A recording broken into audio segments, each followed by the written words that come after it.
So I'm getting a new tattoo and I am so excited about it.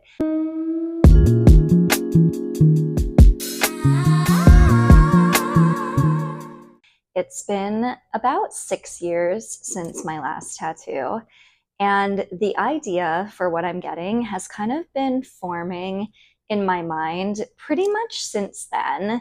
And I kind of had a goal that I had set for myself that I wanted to accomplish before I got this new tattoo. And I surpassed that goal quite a while ago. So it's been a long time in the making. And over the years, I would say that the idea has really kind of evolved. So what I thought I wanted like 5 or 6 years ago is actually not what I'm getting. And about a couple years ago, I would say like 2 years ago, I started to really kind of look for the artist here in LA that would do it. And I was looking a lot on Instagram and I just wasn't really connecting with anybody. The only people I was finding that I really liked were in Europe, and I wasn't going to fly to Europe to get a tattoo. So I just wasn't finding that connection with the person that I wanted to do it.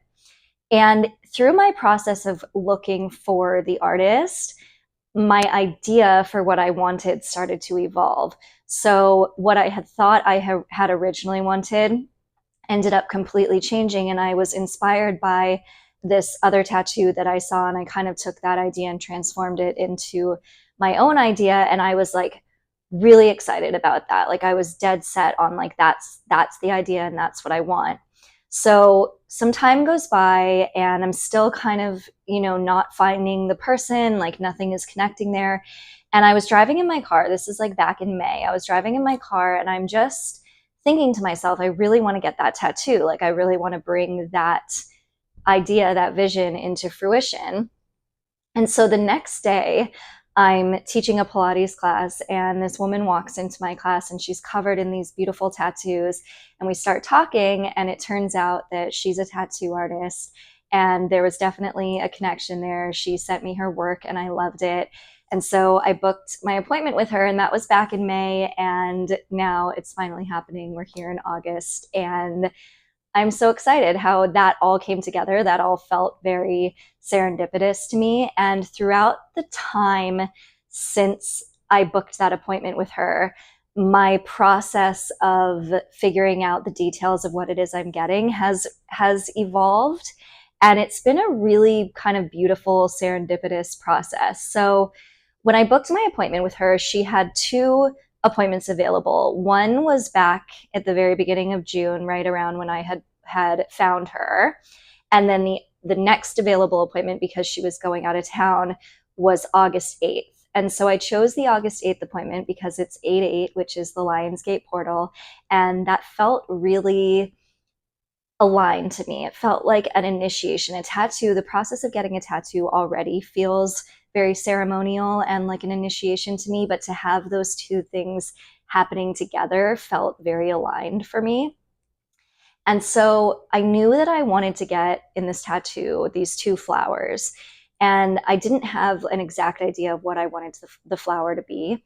So I started kind of researching and looking at different art books and different flowers and, just kind of starting the process of looking for what it was that I wanted. And I knew that I wanted the flower to have some kind of meaning or purpose to me.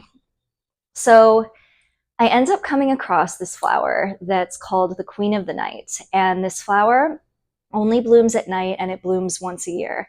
And I just loved everything about that. As soon as I saw it, I was like, that's it. That's the flower I want. It's a really beautiful flower.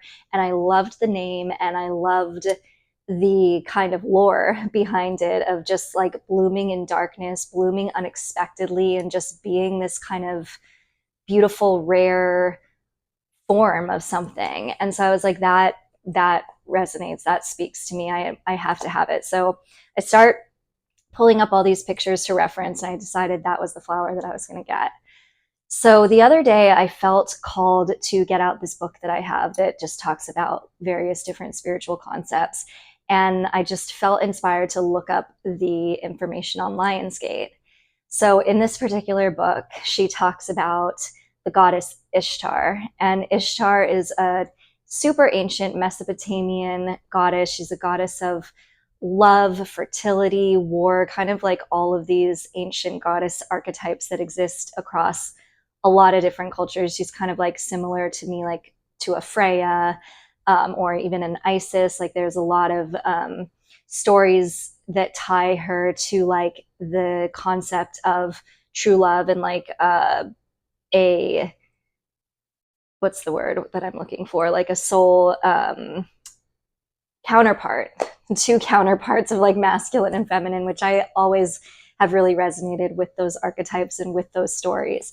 So apparently Ishtar, the goddess Ishtar, is really closely related to the energy of Lionsgate, and that a lot of her totems are lions, and that she's, there's a lot that ties it into, the energy of ancient Egypt. And why Lionsgate is even this portal is because of the Sirius star system, and the pyramids, and a lot of the history of ancient Egypt kind of relies around the stars and all this stuff. So these energy portals and these alignments of like Sirius and the sun and the earth and all these things have always been really powerful gateways since throughout ancient history. And so her energy, Ishtar's energy, is tied into the Lionsgate energy. And it turns out that Ishtar is known as the Queen of the Night. And so I thought that that was just incredible, that I had picked this Queen of the Night flower, and I was getting this flower on Lionsgate, and it all kind of just felt completely divinely aligned, and like I was being called into this process of initiation. And I know that people that don't have tattoos don't really understand this, but there's just something about it that it maybe not for everyone. I know not for everyone. For some people, tattoos are just like a fun thing, or it's meaningless or whatever. But for me, I've always felt kind of called into like creating almost like a threshold. It's like a threshold moment that I'm stepping over into a new iteration or a new version of myself. And I actually saw someone channeling and talking about how like in other realms, like other light beings are like covered in tattoos, and that, this could be part of why you maybe feel called to participate in that. And maybe that's a part of your star being heritage, or your ancient lifetimes and past lives and things like that. And so I always thought that was really a beautiful thing, and kind of, I'll never really understand why people that don't have tattoos have like such very, very strong opinions on them. But I don't know. I love them, and I love mine, and I love what they symbolize and what they've kind of created within me and for me, and what they bring out through me. And so I'm really, really, really excited to get this new one and to kind of step into this whole new version of myself. And it just is really meaningful and beautiful to me. And I thought it was a cool story that I wanted to share. So I hope you enjoy the time lapse of me getting my Queen of the Night Lionsgate tattoos.